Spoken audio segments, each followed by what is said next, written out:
All right, let's begin. Hi, everyone. Well, hello, Elizabeth and Drew. Let's get started. I'm LuAnn Saunders-Kanabay. I am the Assistant Director in the Office of National Scholarships and Fellowships. And Rowena, Grainger, want to introduce yourself? Yep, go ahead. Okay. Is the STEM Fellowship Advisor in our office, and we thought it would be a good idea to sort of review sort of a timetable for thinking about applying for all fellowships, whether it's the Fulbright or whether it's the NSF GRFP.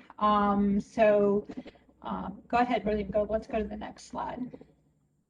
So our office advises and mentors students at the University of Connecticut who are competing for prestigious, nationally competitive scholarships and fellowships. We're not a source of internal funding to fund your education here, but we are a source for funding for dissertation, research, pre-dissertation workshops, etc.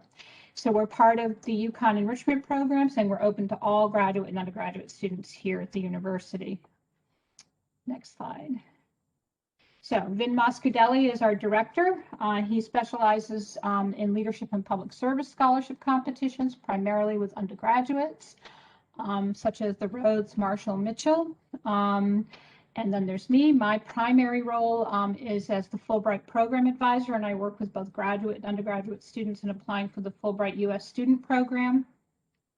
But I also administer and am the campus representative for the Boren Fellowship, which funds international language study, critical language study, and research abroad for doctoral students, master's students. And I also administer the Critical Language Scholarship, which is open to graduate students as well. And then Rowena Grainger is our STEM Fellowships Advisor. She also manages the Health Research program here on campus. Her focus is on graduate fellowships, including the NSF Graduate Research Fellowships, as well as undergraduate competitions like the Goldwater and other STEM-oriented fellowships. So where do you find us? Well, you find us on our homepage. It's www.onsnf.uconn.edu, and on our homepage there's a Talk to an Advisor button. If you click on that, then you have a short form to fill out, and that gets sent to our office. And depending on what you're looking for, you'll be hearing from either me, Rowena, or Vin with regard to your scholarship questions. The next slide. Okay, so now we're gonna get into the timeline, the fellowship timeline. Why is it important to apply for fellowships? Of course, we know that one of the main reasons you apply for an award is the financial aspect, but there's also different reasons why you should go ahead and compete for one of these competitions. The first of which, it makes it a good avenue to clarify your academic career and personal goals. It helps you become more aware of your strengths, interests, and commitments. Definitely helps in improving your writing skills, especially since this is not something that you do on your own. You do it in partnership with, say, your faculty advisor, with us, we hope, as well as you might seek out other sources of help like the Writing Center. And it also enhances your self-presentation. It gives you a better sense of the most appropriate professional study paths for you. So in terms of like really thinking about your goals, you might realize that this is what I want to do because of the things that I'm doing now. And this is what I'm most interested in. Yeah, it helps you gain experience for learning and personal growth, and that might not be possible in the classroom. So there's definitely benefits outside of the financial incentive when you think about applying for one of these external awards. So types of awards, and this is important in terms of timeline. You really want to think about applying early as possible, because there's some awards that are for your pre-dissertation phase. That's like within your first through your third year of being in graduate study. And then, of course, there's awards for just your dissertation writing, which might only be for 1 year. There's travel awards, which our office doesn't typically handle. Well, we don't necessarily help you with those. Those are generally offered a lot of times through conferences, for example. So whenever you're apply, well, not right now, but in the future, when we're able to travel to conferences again, you would always want to look on your conference website to see what travel awards might be available to you and ensure that you're fully aware of the timeline of that. I think a lot of times students submit their abstract and then wait for confirmation that their abstract has been accepted and then look at a travel award. And sometimes that's not how the deadlines line up. You would be surprised to see that you might have to submit your travel award application at the same time as your abstract. And so by the time your abstract gets accepted and you look to see, okay, what travel awards do they have available, the deadline had already passed. So keep that in mind as you're thinking ahead of presenting your work, to ensure wherever you're thinking of presenting your work, to look and see what type of opportunities they might have for funding. Of course, there's awards such as internships, externships, co-ops, and workshop awards as well. So sometimes you might find that there's a workshop you're interested in attending, and there just might be funding for that workshop through the organization. They might have like a limited number of awards that they can support students to attend their workshop. And special project service and outreach. And then, of course, when you get to the end of your doctoral program or your graduate program, there might be an opportunity for you to apply for a postdoctoral fellowship. And that's also something too that you have to really keep in mind in terms of timeline, because you don't want to defend your dissertation and then think about looking for postdoctoral fellowships, because you might end up defending, say, in April, and the postdoc starts in August, and the deadline for the postdoc award was actually the fall before. So in thinking about awards and timing, it's very important to sort of structure out the years ahead of what you're thinking of applying to. You definitely don't want to be like, oh, I need funding now, and then look for an award. So if you're in your second year, you want to think ahead of, okay, what type of awards am I going to look for my dissertation year? When you're in your dissertation year, you want to think about what type of awards am I looking for post doctoral study, if that's something that you're interested in, if that's something that's offered in your field. So a lot of times the types of awards too are very field specific. So for example, there might be awards that enable you to go to a library and spend 3 months doing research at and LuAnn could talk a little bit more about this. I'm on the STEM side of things, but there might be awards that enable you to go, as I said, look at archives, for example. And so, yeah, very specific types of awards based on the type of research and the discipline you're in. Yeah, I mean, definitely, and particularly Fulbright does have the Fulbright Scholar Program, which has early career awards, which are available for newly minted PhDs. So it's one thing to keep in mind, but also if you're doing archival research in particular, libraries and archives will have specific awards for that kind of research at any stage, pretty much. All right, so keeping in mind timeline, it is imperative, as Rowena said, to start early, and thinking about it as early as February is a good time to begin. This is where you're going to start thinking about your essential research questions, writing down ideas from classes, seminars. I'm sure if you're thinking about dissertation research or master's thesis research, these are discussions you're already having with your faculty supervisors. And so thinking about what your particular research topic is going to be and how you're going to engage with it is critical to start early. And of course, that involves searching some databases to discover what's already been done in your area of interest, what hasn't yet been done, and eliminating topics that aren't novel or central to your discipline. Nothing worse than to go down a pathway thinking that your particular research question is novel, or that it's something no one's thought of before, and then finding out once you get into the literature that it's already been well researched and there's another particular aspect of the question that you could be investigating. Next slide, please.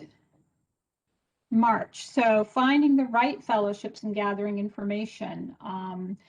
Again, there's many pathways forward in terms of thinking about funding, and depending on your discipline and the questions you want to ask, particularly if you have a more interdisciplinary project, there may be numerous resources available for you to consider. So you want to explore the sponsor's website to determine eligibility requirements, deadlines, and the number and amount of the awards. You may want to contact the organization or agency about eligibility if you aren't sure. And then start a spreadsheet for tracking the awards that you'll be applying for.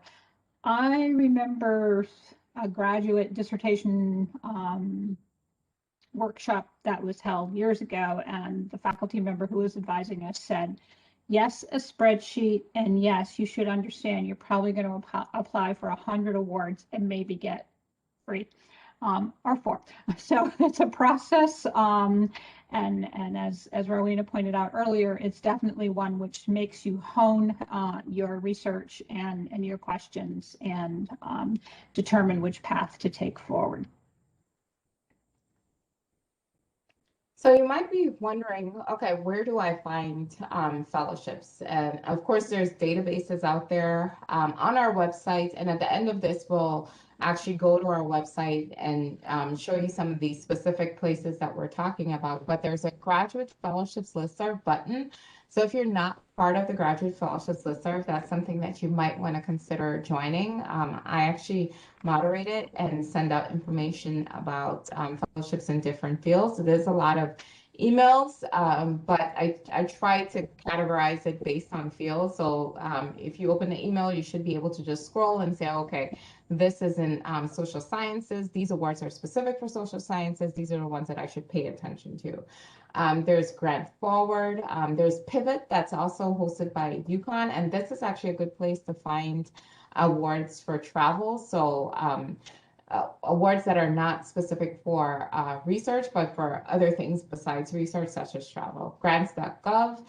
And again, at the end of this, we'll show you some databases we have on our website that you might want to peruse when you're thinking about looking for, or when you start the process of looking for funding resources. So in April and May, this is when you want to start planning your proposal. You develop a mission statement. Identify the mission statement for the funding agency. So that's something I think students sometimes just kind of gloss over. It's like, okay, what am I supposed to do for this fellowship? But something that is important is figuring out what is the mission of the granting organization, like what is their goal? And it's important to figure out how it is what you're doing aligns with the goals of that specific organization. And that really helps to frame your application, because if the interest doesn't align, like if you don't do anything that they might be interested in, then it's going to be quite a stretch for you to develop an application that is fundable by that particular agency. And so you want to think about how will your research contribute to the mission of that specific agency, and review the criteria.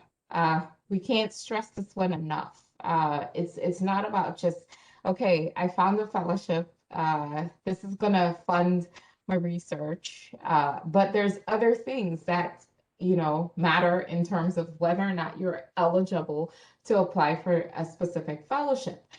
So, for example, it might just be for a first-year graduate students, it might just be for someone that has this many graduate credits.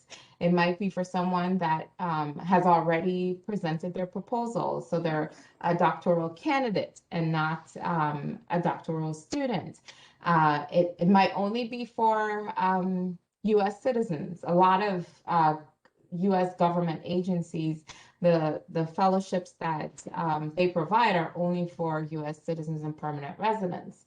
And so if you're not a U.S. citizen or permanent resident, that's something you want to think about when you're searching those databases and looking for opportunities. A lot of times they give you the option to select or to narrow down opportunities that are only for international students. So it's very important to pay attention to the criteria. Sponsors define the length and organization of a proposal. So that's the other part of the criteria.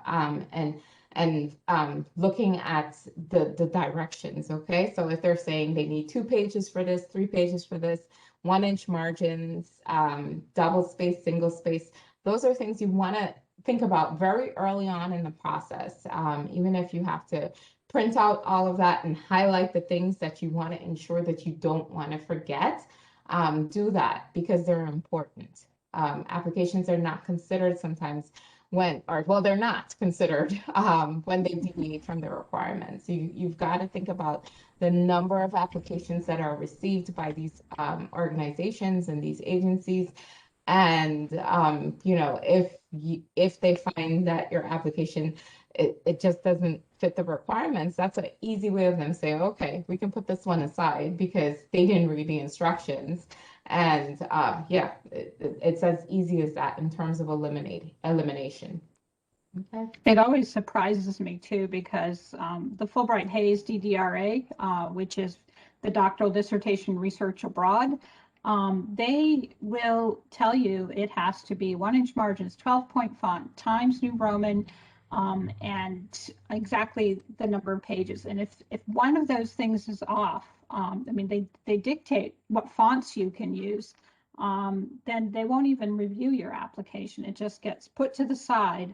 The same as with Fulbright, the regular Fulbright U.S. student program. If your application is not in the portal at 5 p.m. on the deadline day, if it shows up at 5:01 p.m., it does not get reviewed.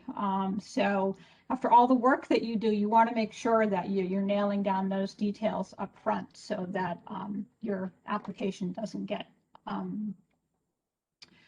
discarded because of that. All right, so Rowena and I will be once again running a summer writing institute. It will be happening during the week of May 17th this year, and that is for the Graduate Research Fellowship Program and specifically for the Fulbright Research Program directed for graduate students. So this is where we will work on developing the statement of grant purpose and personal statement essays for the Fulbright separately in a group from Rowena's group, which will be doing the GRFP application. You'll see these dates again. They're going to come up again. Okay, fellowship applications, a step-by-step guideline. Again, June and July is when you're drafting the narrative. You are spending time stating your research question, why it's important. Every single application, whether it's Fulbright or GRFP or AAUW or SRC, any number of organizations, your research, you have to explain why your research is important and how it contributes to the mission of the funding agency. You need to make a compelling case in the first page, preferably the first paragraph of the proposal. You also need to provide enough background to help readers understand the research question, followed by a statement of purpose and significance of your research. Depending on the grant that you're applying for, the fellowship you're applying for, your audience will either be one of someone in your discipline, or it could be like the Fulbright, not in your discipline, but you have to be clear and concise and coherent in any part of it. You may have to include preliminary results from pilot studies if there are any. You're going to have to show the methods that you're going to you propose to use to answer the research question and that they are valid and feasible. You're going to have to be specific about methodology without being, as Rowena wrote, tediously technical, because that can bog down the entire narrative. You also have to demonstrate that your project is manageable or feasible within the time frame of the grant or fellowship. Typically, Fulbright grants are 9 months. If you have a project that is overwieldy and really it looks like it's going to take a year or longer to undertake, or it's actually a real short grant, then you have to take that into consideration and think about the timeline, and whether you can manage the research that you're proposing within the time frame that's being funded.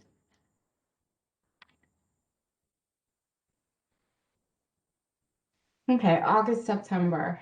So this is getting really close to fall deadlines.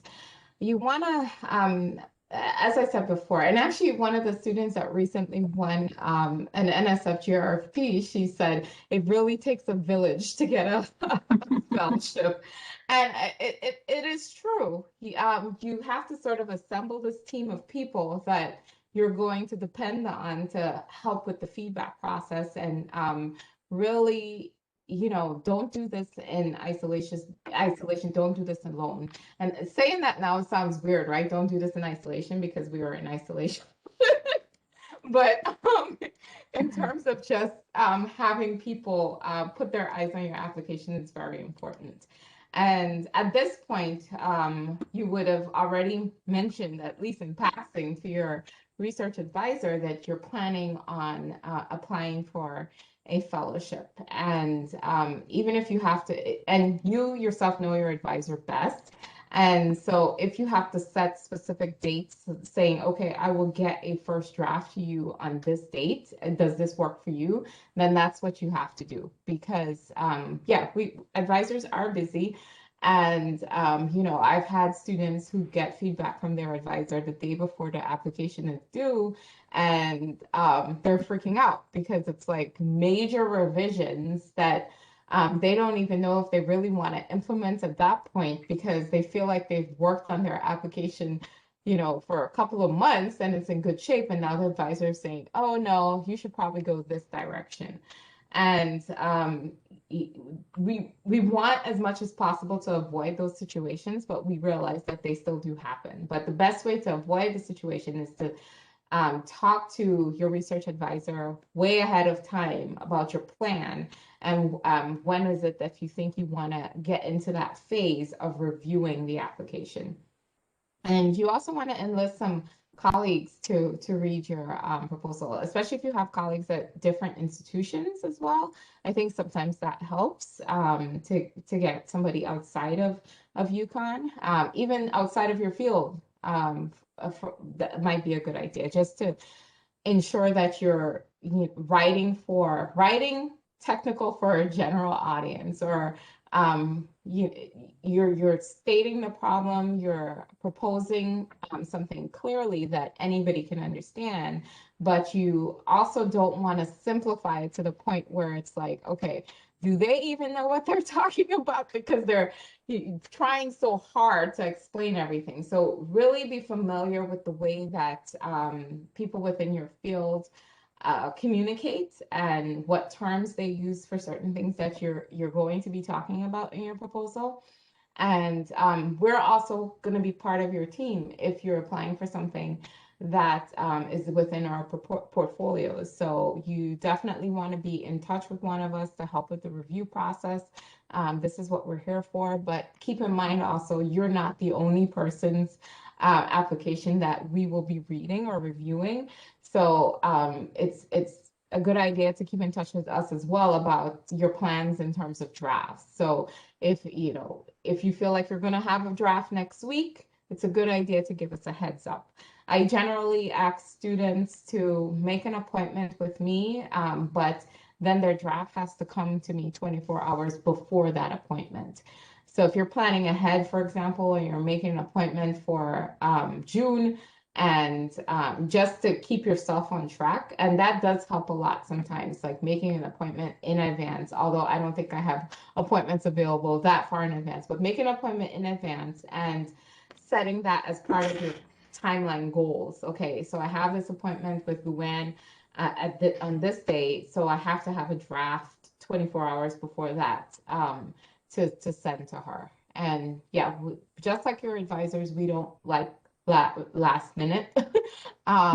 So and you know, a lot of times we feel like we have to hold back with our critique. If you send us something that needs major revision the day before, unlike your research advisors, we're not gonna panic you. I think we're gonna mostly read for grammatical errors, and yeah, that's as much as we feel like, okay, we can do at that point.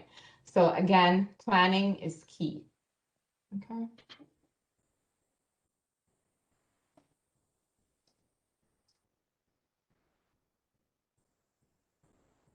So following up on that statement, revisions. In working with students on the Fulbright application, I tell them they should expect to revise and probably produce anywhere between 4 to 6 drafts of their essays. That's just part of the writing process.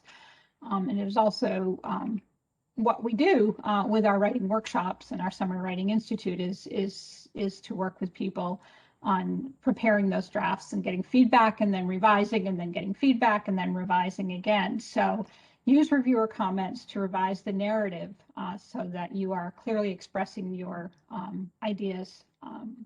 Also, read each section aloud to make sure it flows well. It's always, I do that with students sometimes. Okay, let me just read to you this paragraph. And then as they're listening to it, something that they've spent probably hours on and have gone back and rewritten several times, and then they hear it and they go, oh, right, that doesn't make any sense, or it's not very clear. Reading each section aloud or having someone listen to it or just reading it out loud to yourself can make sure that it flows well. If you're a non-native English speaker, get an editor. There are editors available all over campus, beginning with Writing Center. If you can see over here, UConn Writing Center, the little logo there. They have writing tutors and consultants, particularly for graduate students. They even run dissertation writing workshops and graduate writing workshops as well. So they're a good resource to have. Always go back and review the format and organization requirements for the funding agency, and then read to your proposal once more, because that will also help you identify areas where you've touched on the criteria that they're asking for, and maybe where some of the criteria that they're requesting is missing from your written text. Again, many proposals are disqualified simply because they didn't follow the prescribed format or comply with the page limit. Details that are important to keep in mind.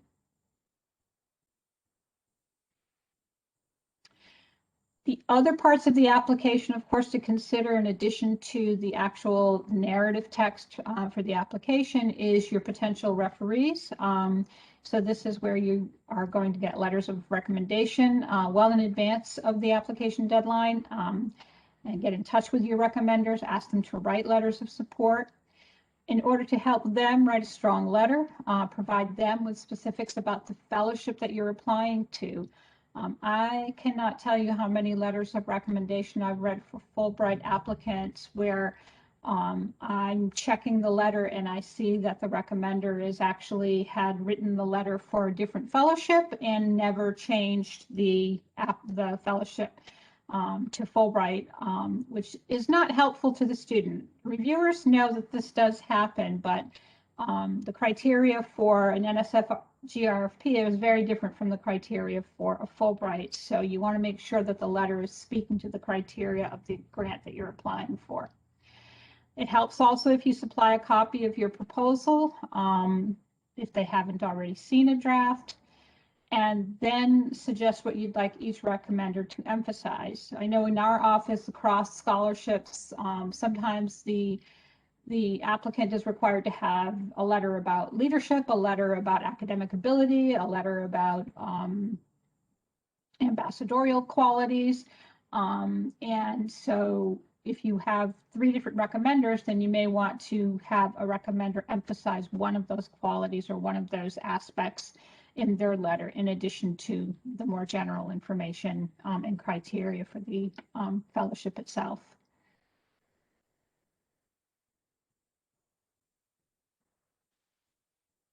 And keeping all that in mind, you really want to think of your application holistically. Yes, a research plan, if required, is very important, but don't neglect other parts of the essay. Don't focus on one area more than the other. And a lot of times, though, you can tell what's most important by the number of pages that's required for each section. But again, you still want, even with the review process, you don't have people just review or critique your research plan because you feel like that's the most important part. You want to have eyes on all parts of the application. The section on your background should justify why you are qualified to carry out the research you propose. The section on career goals, if there's one, should show how you plan to use the skills you will develop during your schooling or your time at UConn. And you also want to ensure that your CV is updated. So not a lot, the fellowships that you work on, LuAnn, do they require a CV? No. Okay. There's usually a separate part of the application that looks at education, relevant activities, work experience. So in some ways it's a CV, but it's not a formal written CV. It's more that you're filling in different parts of the application. And that's why it's important to just work on your CV. Your CV is actually a good place to sort of, it's a summary of your experiences. So as long as that's up to date, you should be able to take information from that CV and put it into your fellowship application. And I think a lot of graduate students don't use the career development, the Center for Career Development enough. I think a lot of times you think, oh, that's just for undergrads that are applying for jobs when they're done at UConn, but the Center for Career Development is a great resource. Some students ask me to look at their CV. I could take a look, but I'm not up to date on everything new in the CV world.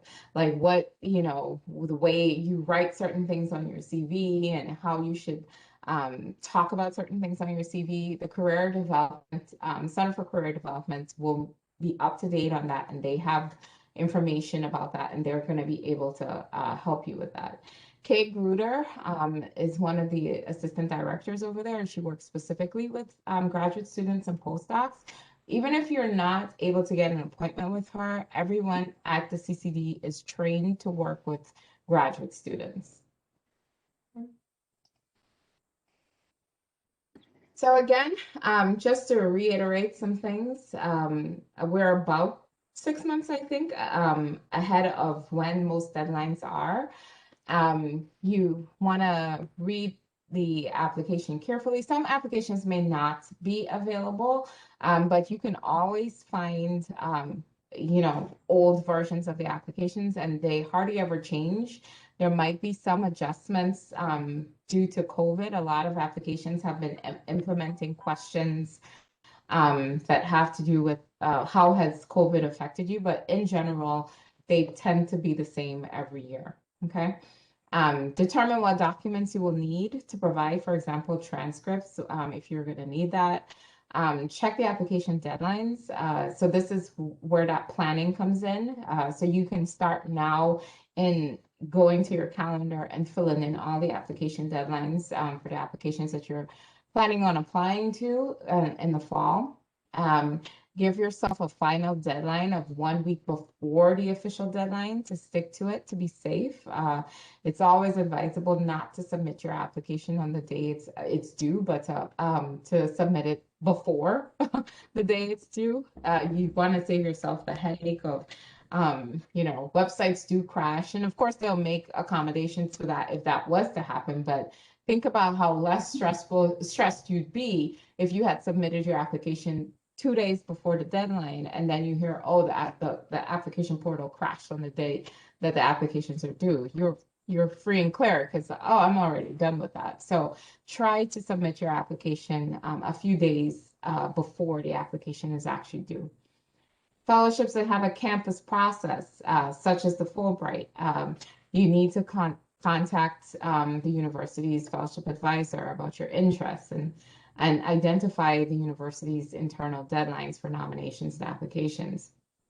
And these internal deadlines are often weeks in advance of the official deadline. So that has to be factored into your calendar, your planning and putting these things in your calendar.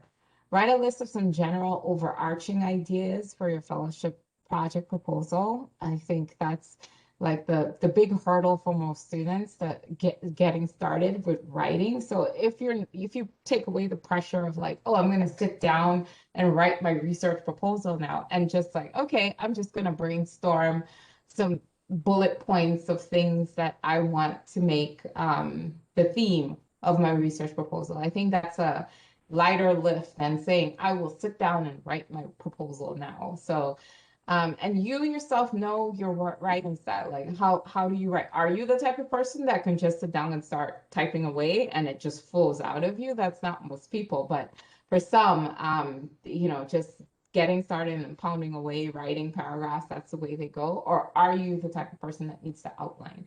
So, figuring that out 6 months ahead of time is good rather than figuring out a week before the application is due. Start thinking creatively about how you can tie those ideas to something in the news and something time specific. So I think this is probably more true, I don't know, for Fulbright, LuAnn. It does. I mean, it's definitely an element. So I usually talk about this at depth, during a Fulbright info session. But one of the things to keep in mind with Fulbright is, of course, the broader mission of Fulbright, which is about mutual exchange and mutual understanding.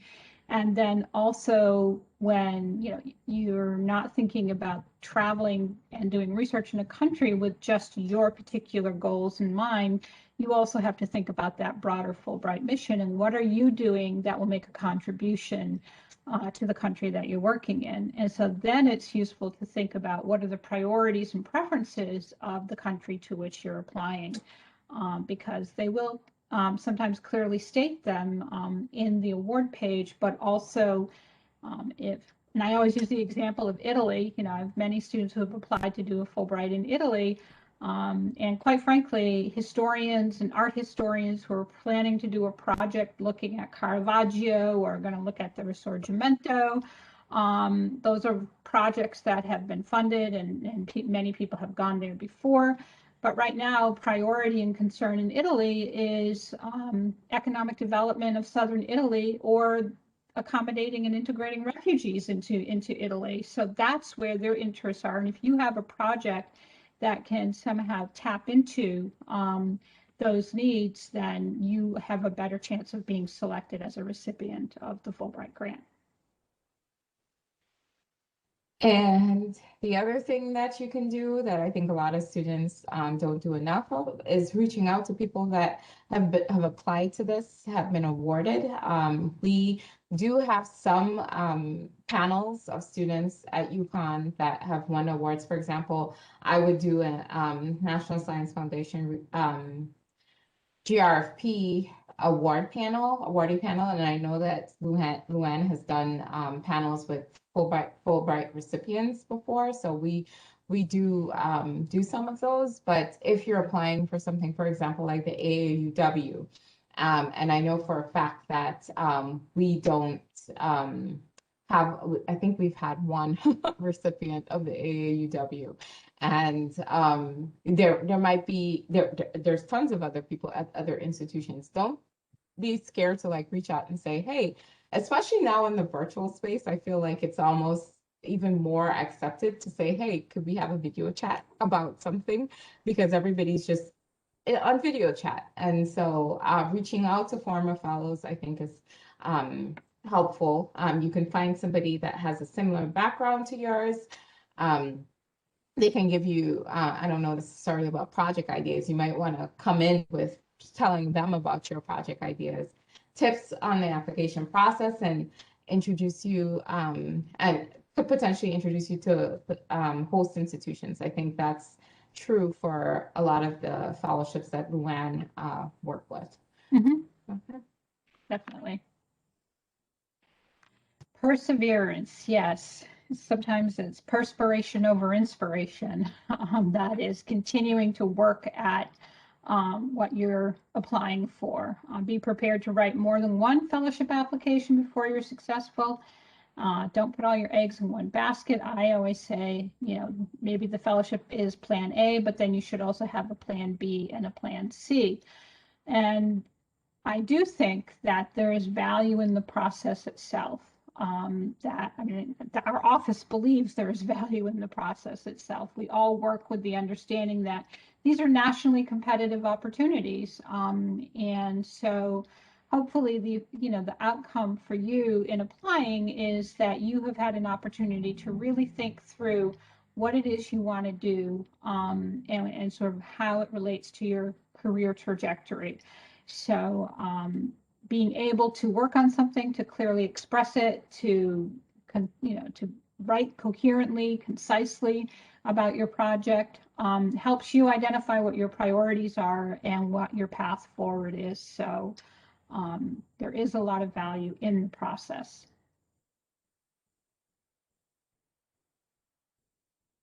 All right, so and I don't know if you're going to do this for NSF GRFP, Rowena, but I decided that we really needed to, if people want to apply for the Fulbright, you should understand that we have a campus process, and that the timeline is distinctly different than the national deadline.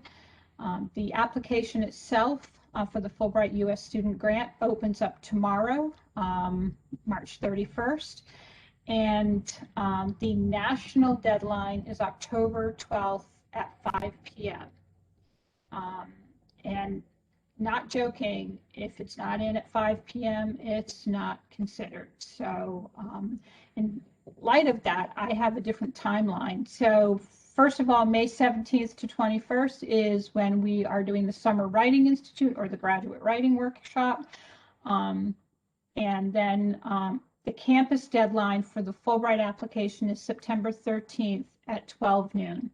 That's where applicants submit all of their materials via the online application portal. I collect the application materials and distribute them to our campus committee. And then during the week of September 20th to 24th, you are given an appointment, and you come in for an interview with the campus Fulbright committee. And after that, you have time to make any revisions to your application materials. Again, it's a feedback session primarily to help you strengthen your application and identify any weaknesses or problems before you submit it. The national deadline is October 12th, but our campus final deadline, where all materials are expected to be submitted via the online portal, is October 7th at 12 noon. And that is because as the Fulbright program advisor here on campus, the one who sort of shepherds you through the process, I lose access to that online portal on October 8th at 5 p.m. So if there are any problems or issues, I have the ability to unsubmit your application so that you can resubmit it again, but I lose that on the next day, on October 8th. So I have a question in the chat about whether Fulbright is only for U.S. citizens, and that is correct. You have to be a U.S. citizen to be eligible for the Fulbright student grant. Happy to take any other questions too as they come in, but go ahead, Rowena, when you want to do this one. Yeah, so this is just giving you an idea of some of the most popular graduate scholarships and when their deadlines are. And as you can see, they range from September to January, well, February. And this is why we're doing this now, so that you all have an idea of this timeline and, you're not coming into the new fall semester only then thinking about what it is that you're going to apply for. We just want to drive home the point that planning and thinking ahead on these fellowships is the way to go. And we'll be happy to take any questions.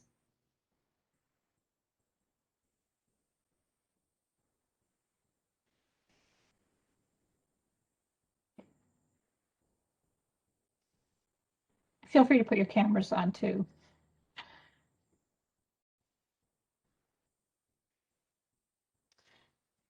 And so the other thing that we were going to do is just quickly run through the website. LuAnn, do you want to just go ahead and do that? Sure.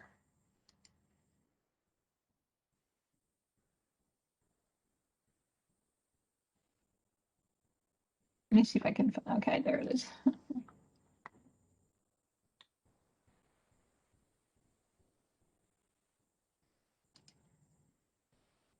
So this is our homepage, the Office of National Scholarships and Fellowships.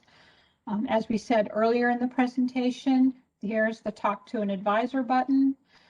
This takes you to a short form to fill out with your contact information and what you're interested in. In terms of information here on the page, there's a lot of information. It can be tough to be overwhelmed by all of it. As Rowena mentioned, here's the graduate fellowships. I can't talk right now. Graduate fellowships listserv, and the information that gets shared there. Under resources, we have an entire page devoted to graduate students. And so this gives you links to the databases that Rowena was, that we mentioned earlier in the presentation, the list of funding sources, the list of scholarships, grants, and or fellowships for which you might be eligible. And then we also have resources, just looking at the international. I was in that, if you scroll down, I was in the same section that you were pointing to. So right in the middle, it's where it says international There, I'm students. sorry, yeah. The funding sources specific to international graduate students, Word documents, it shows, opens up and gives you a list of the opportunities for which international students are eligible to apply.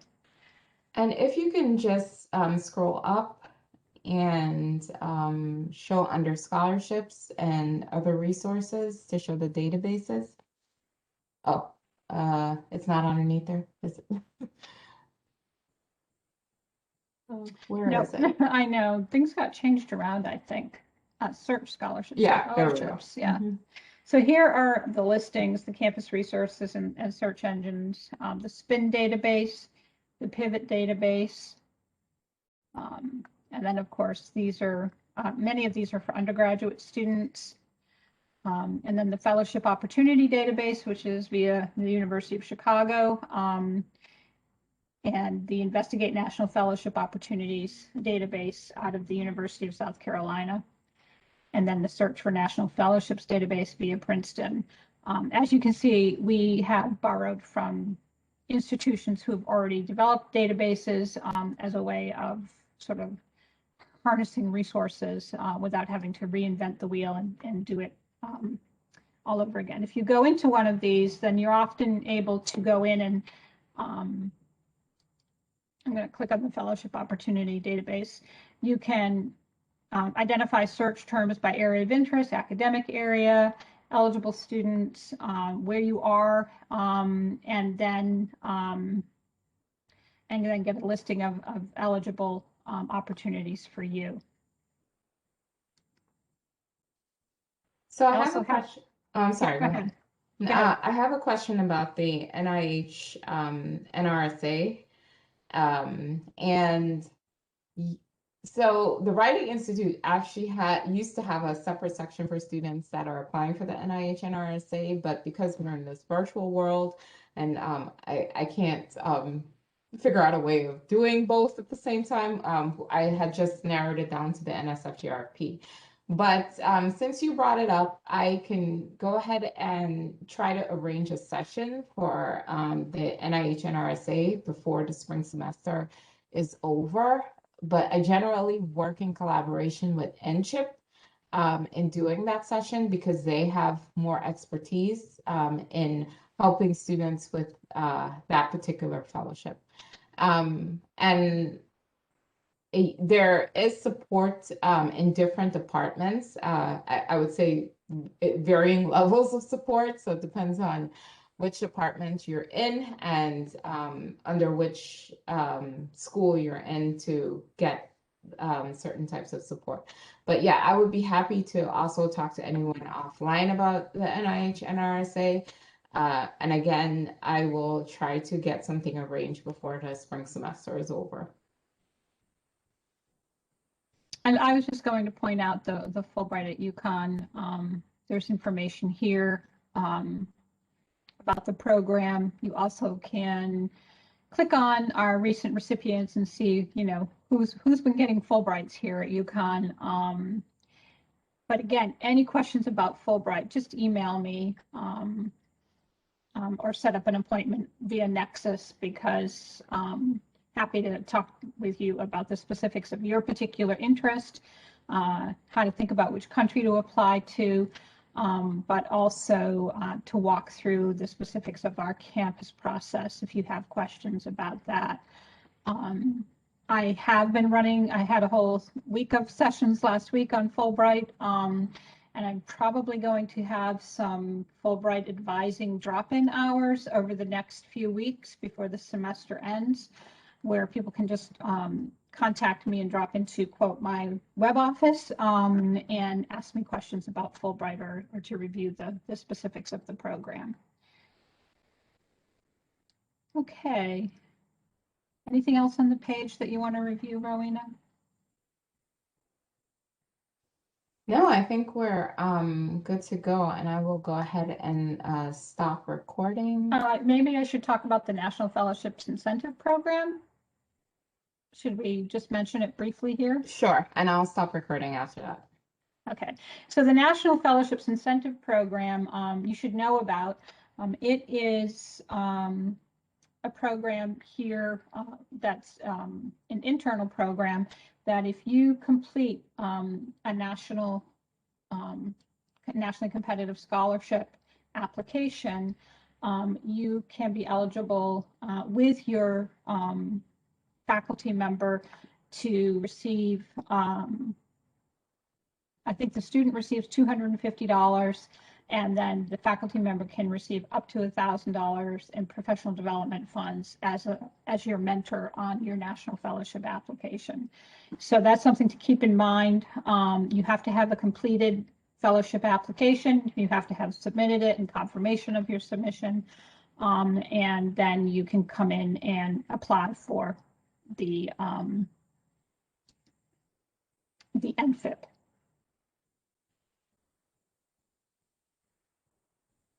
Okay,